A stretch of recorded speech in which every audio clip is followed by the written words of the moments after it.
Moskvada odamlarning o'rtacha bo'yi 180 sm chiqibdi. Peterburgda odamlarning o'rtacha bo'yi 170 sm chiqibdi, pastroq chiqibdi. Buning sababi nima? Kimdir genetika deydi, kimdir ovqat deydi, boshqa narsa deydi. Buning sababi juda oddiy. Moskvada bo'yin nechi deb so'rab chiqishgan, Peterburgda odamlar bo'yini o'lchashgan.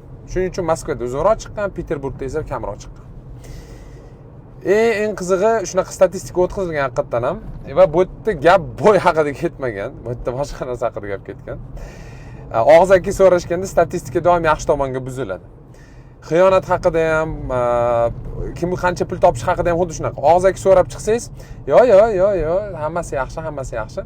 Realni o'lchovlarni qilsangiz, umuman boshqacha raqamlar kelib chiqadi. Shuning uchun statistik ma'lumotni o'qishni o'rganaylik va har narsani qayta tekshirishni o'rganaylik. Bu juda ham muhim, unaqada adashib qolasiz.